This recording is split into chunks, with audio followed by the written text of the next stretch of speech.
probably get started now. Someone could you please shut the... Can you please shut the door when you leave, Craig? Thank you. Yes. Shut the door on your way out. Yeah. I'm actually relieved that he's not listening in, so it's good. There's a few more coming in.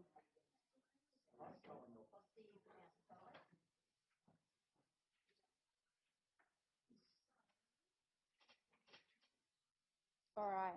Well, I think you've all done very well to make it to the end.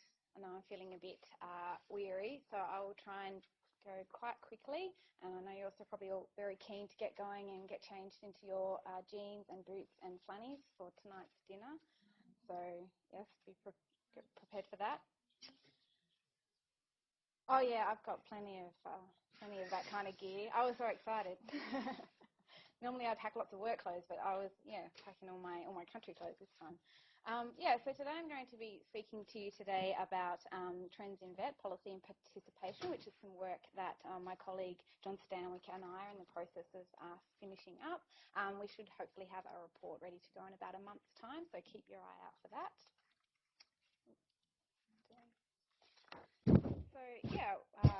Why did we do this project? So NCVER was funded by the former National Senior Officials Committee, now the Senior Skills Officials Network, to look at participation trends in VET since the mid-1990s.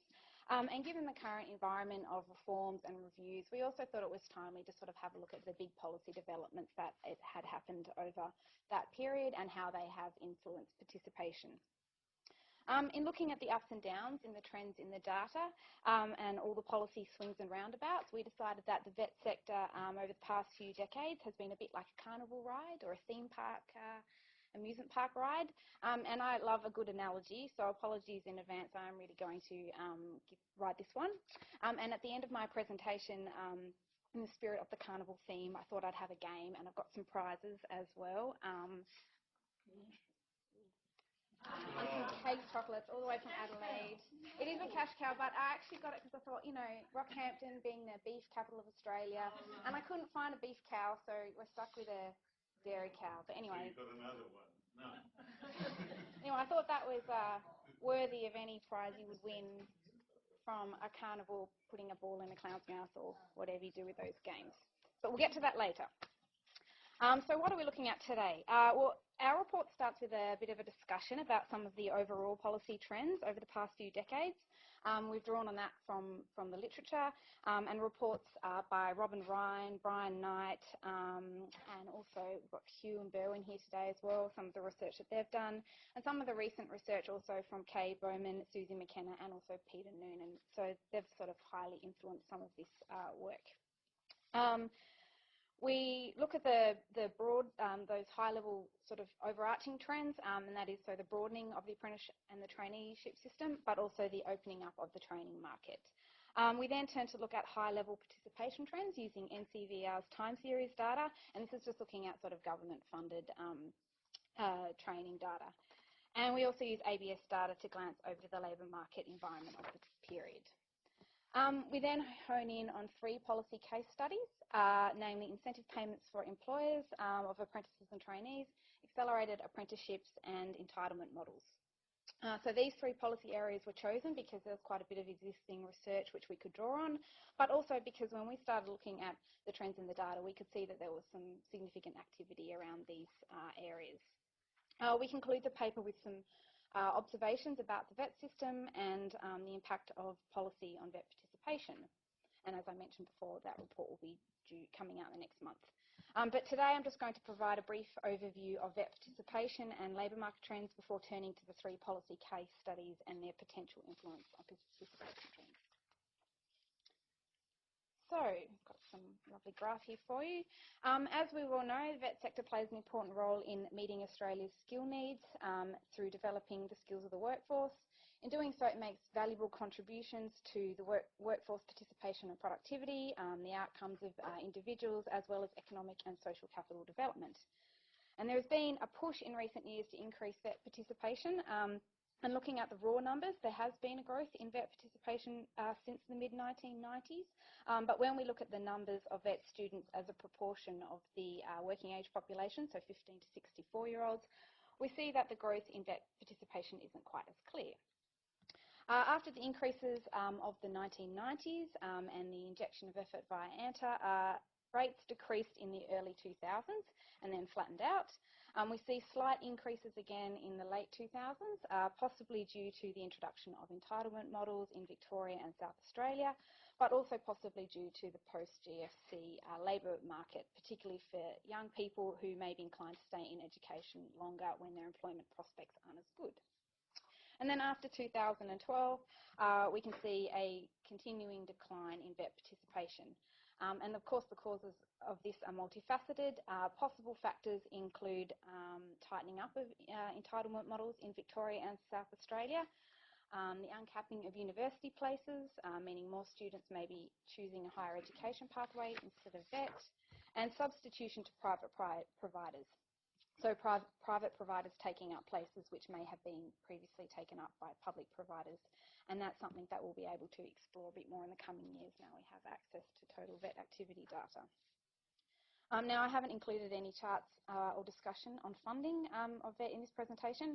It's something that Gerald has covered off in his earlier presentation, and also something that Peter Noonan has been worked on in his recent report. But similarly, we find that funding for vet hasn't been keeping pace with participation levels. So, trends in the labour market. Over the past 20 years, we have seen changes in employment and also structural changes to industry and occupations. There has been fluctuating unemployment rates in this time, particularly affecting younger people. There's also been a general trend for decreased rates of full-time employment, coinciding with increased rates in part-time employment. This has also affected younger people to a greater extent, and apprenticeships and traineeships are also quite susceptible to economic conditions.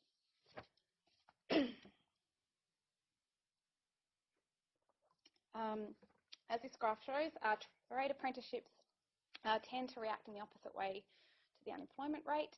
That is, when the unemployment is low, trade apprenticeship numbers seem to be high, but when the unemployment rate rises, the rates of apprenticeships and in training decreases, and this pattern is much less pronounced in the non-trade training rates.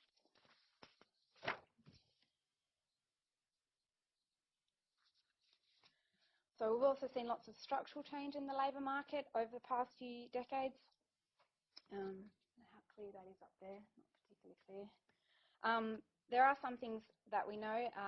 We know about the decline in the manufacturing industry with smaller decreases in agricultural industry, but we also know there has been an increase in the service-related industries, particularly healthcare, which is now the largest industry sector.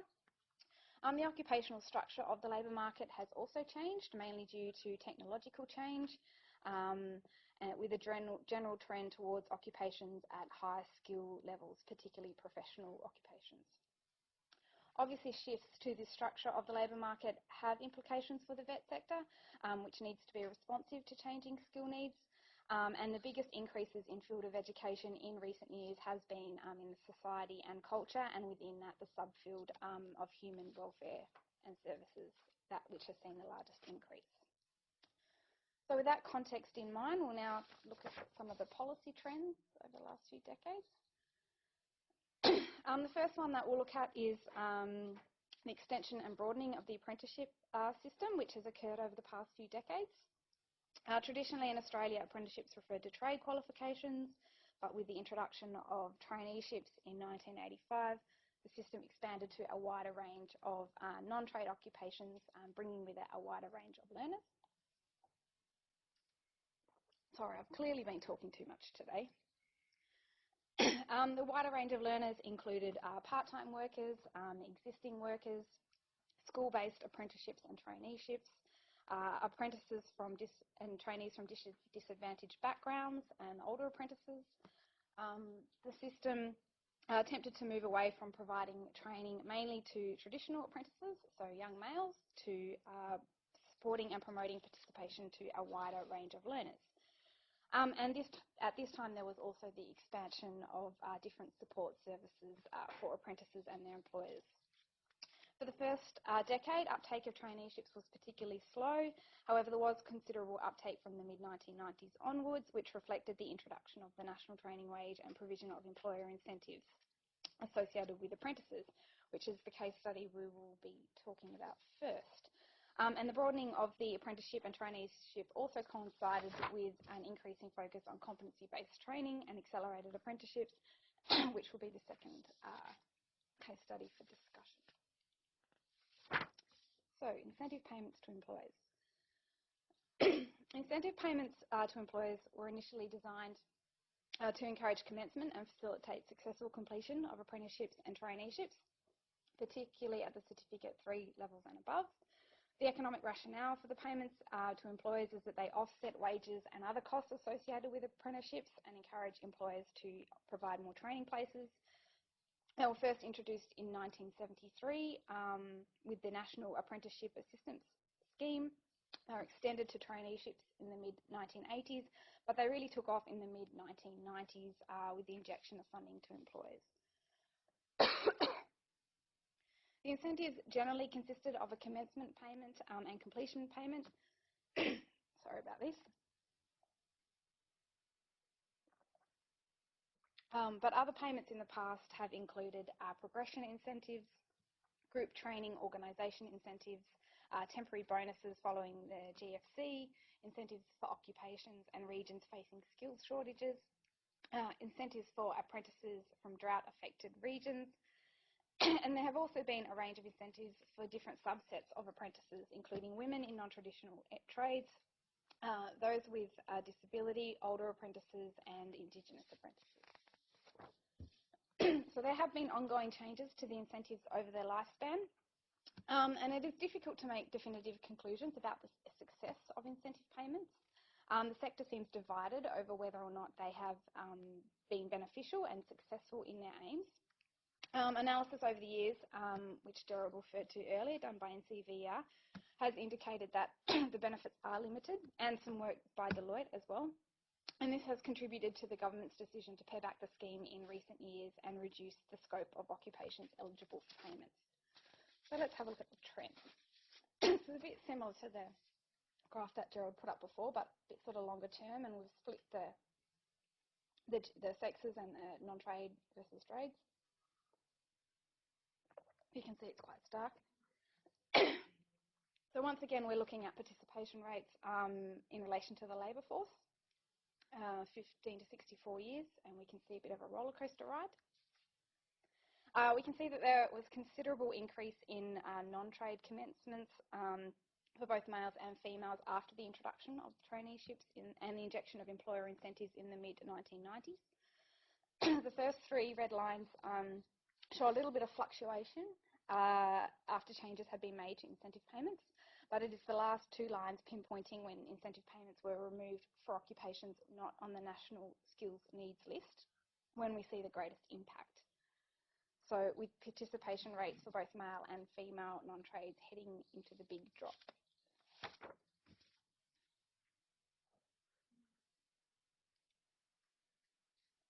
So with payments now limited to occupations on the National Skills Needs List, funding is more tightly aligned with areas of skill demand. The non-trades have always been more volatile than the trades, and they have collapsed in light of the withdrawal of incentives, meaning that the incentives really did prop up training in the non-trades, or a lot of the non-trades. While it is evident that removing the incentive payments has had an influence on the non-trades, there are other policy factors which can have an impact as well.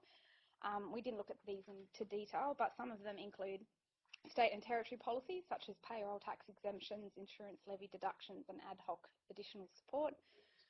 There's also cuts in funding into 2015 for group training organisations, so that we may see this having an impact on SMEs and the apprentices that they employ, that the GTO support, but also the move, as Gerald mentioned before, the move towards supporting apprentices through the use of loans rather than grants. We can't really tell how much of an impact that's had yet, or whether it will. There's probably another policy factor. Yep. Well, it's not a policy factor, it's an environmental factor, and that is that non-trade apprenticeships, you Mm-hmm. classroom qualification, say childcare or Yep. you know, some of those. Yep. You can get your qual through in an apprenticeship or through. Yeah, through the institutional training. Yep. They've got an option to do something else if the job isn't there. Yeah. This way, they've got a full access. Yeah. Yeah, that's a good point. I think the interesting thing when you sort of sum it off, I don't know if you've got a comment there, Cheryl, but I think if it was, a lot of it would have been the Victorian thing, it was the double whammy of their drops in subsidy rates together with the removal of incentives hit some industries particularly hard. which Yeah. were very, Yeah, we'll get to that in our last case study. smack. All right, so the next case study we're looking at is accelerated apprenticeships. So the traditional apprenticeship model is associated with completion in a nominal time period, usually 3 to 4 years, and the concept of the accelerated apprenticeship aims to shorten that time frame. This has stemmed from there being some interest from some sections of industry to reduce the time taken to complete an apprenticeship to ensure that the system stays responsive to industry's needs. And the view is that if completion time can be shortened, then the system can be more responsive to changes in the demand for skilled trades.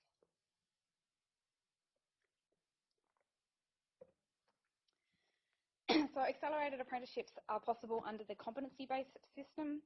It supports individuals who have the capability to complete their apprenticeship earlier than the traditional time-served model because it emphasises skills development and work performance rather than the time served. Well, the possibility of early completion has always existed under the competency-based system. The approach to accelerated apprenticeships was formalised with the introduction of the Accelerated Australian Apprenticeships Initiative, which ran from 2011 to 2016, and aimed to support industry to develop and introduce strategies to facilitate quicker completion. The Australian apprenticeship system contains a number of features and alternative models which now facilitate faster progression and earlier completion. However, while all jurisdictions embrace the principle of accelerated completion, the extent of their uptake and approach to their implementation has varied across jurisdictions and also industries. While some sections of industry would like to see the reduction of time taken to complete an apprenticeship, there is also evidence that some employers prefer a time-based model because that is what they're accustomed to, and there is arguably less incentive for employers to support an accelerated option since the perception is that the wage benefits lie with the individual apprentice and not the employer. So in light of the emphasis on competency-based training and accelerated apprenticeships over the past few years, are trade qualifications actually shortening?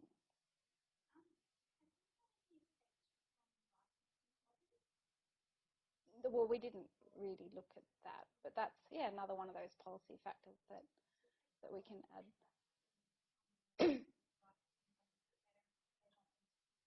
Yep, okay. Maybe Bella might be able to comment on that later.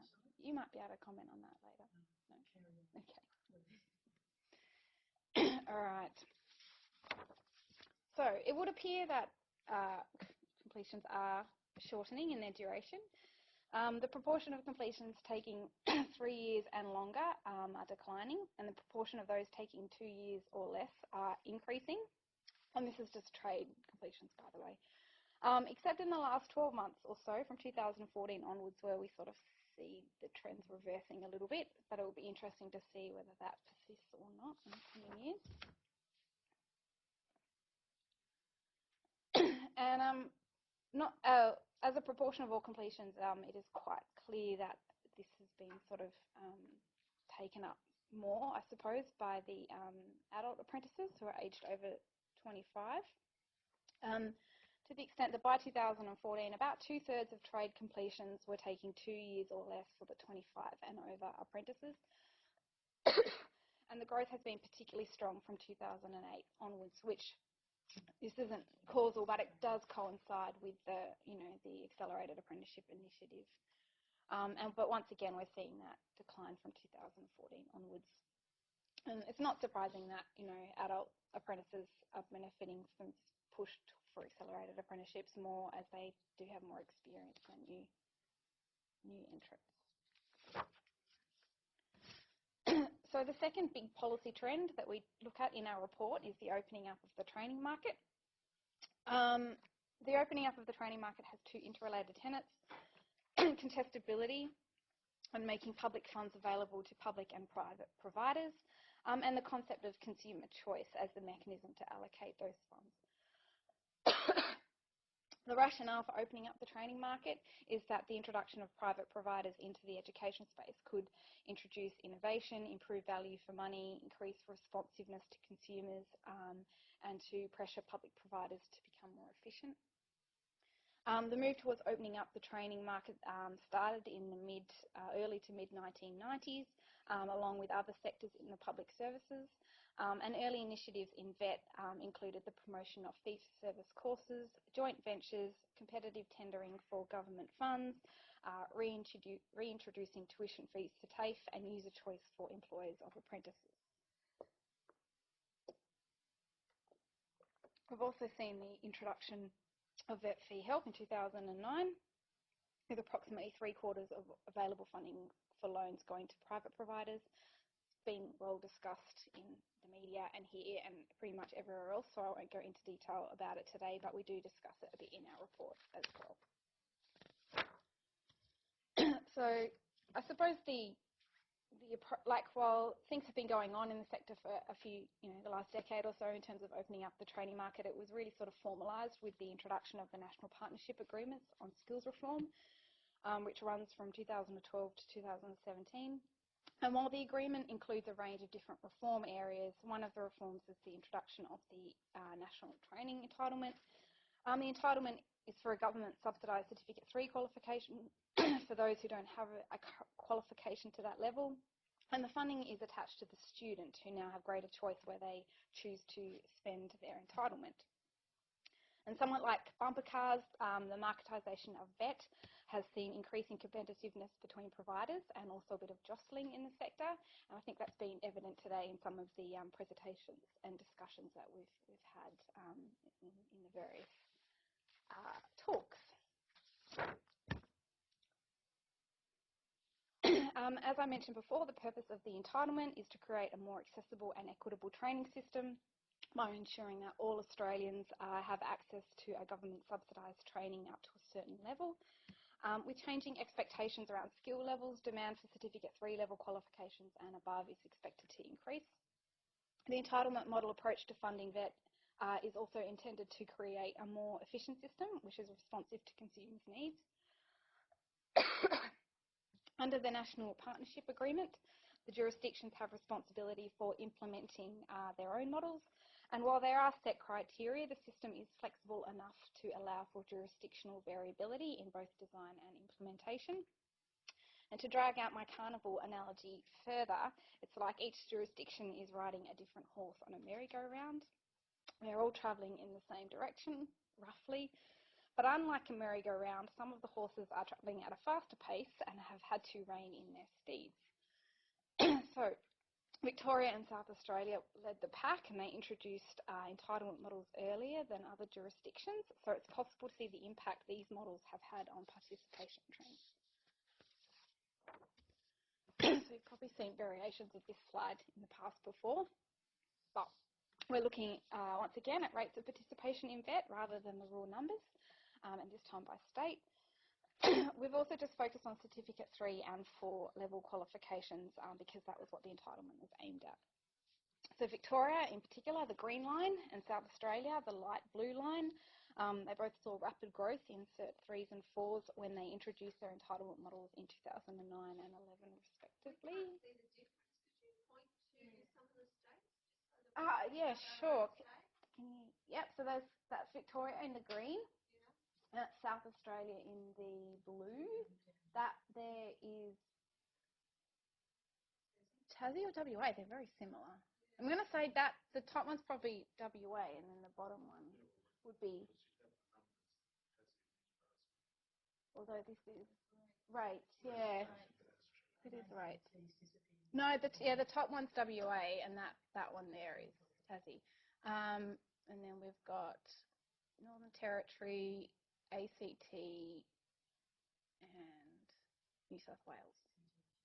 Which one's Queensland? purple.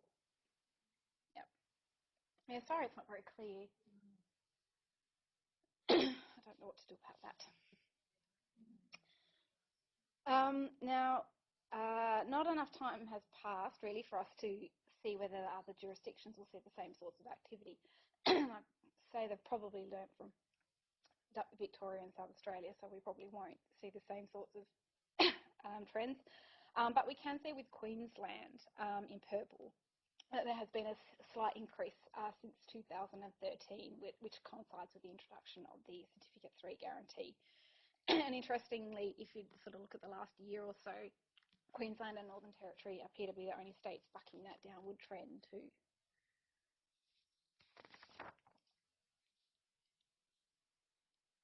So I feel like I'm probably not telling you anything new here, but these early models of entitlement led to large and perhaps unsustainable increases in participation.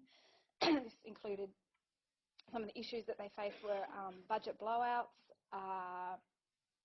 as student demand and places outpaced available funds, mismatch between areas of training which experience growth and the actual skills needs of businesses, issues with training providers who did not deliver high quality training and rorted the system for their own gain, which had impact on the benefits for students, decreasing course subsidy rates and market share for TAFEs, resulting in TAFE job losses and course cuts, campus and facility closures.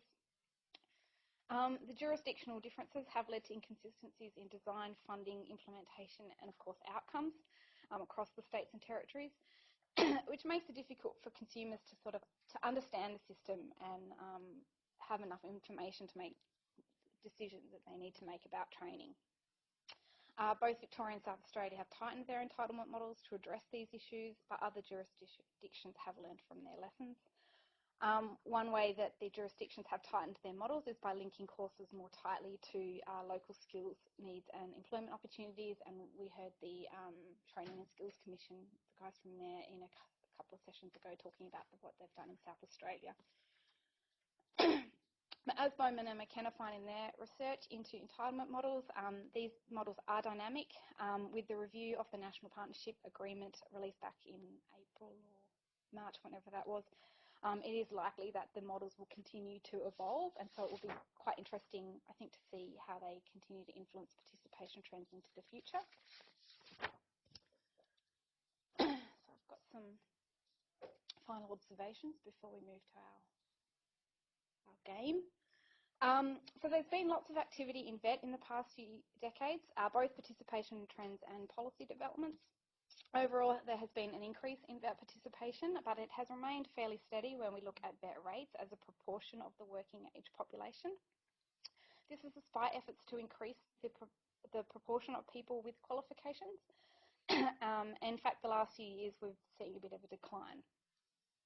So some of the overarching trends that we looked at were the opening up of the training market and the broadening of the apprenticeship and traineeship system. And within those broader trends, we've seen the various sort of policy initiatives that have been discussed today.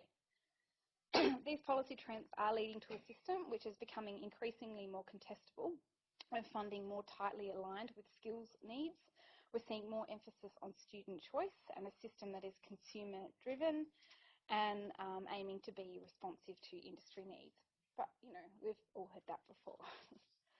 These policies appear to be influencing participation trends, but it is difficult to say to what extent. We have only looked at high-level trends. We haven't done any sophisticated analysis, so we can't make any sort of direct links. And we're also aware that other factors such as the labour market and jurisdictional policies also impact upon participation trends. And while all the policy changes are difficult to keep up with, perhaps it's as it should be. Policy needs to continually adapt to ensure the VET system stays relevant and capable of producing the skills that we need, even if it does feel like we're on a never-ending roller coaster ride. So that's my presentation. Before we turn to the questions, we'll finish up with our game, a question, I suppose, to test your skills or to see how much attention you've been paying. It's fairly simple. I don't think there's any NCVER people in the room. If you are, you're excluded from this. It'd be too simple for you. So the first person to raise their hand with the right answer wins the prize. and these have made it all the way over from Adelaide. They're a bit squashed in my luggage, but it should be fine.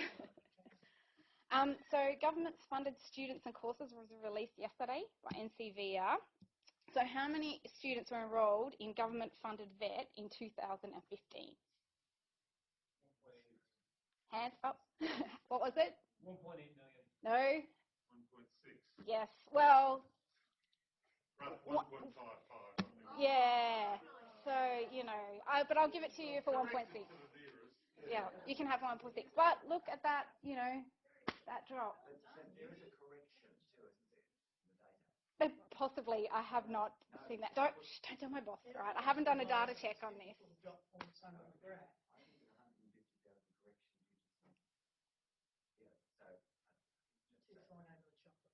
Yeah, all right, there's enough there. You can share them. All right, well done. Thank you. Is there any questions?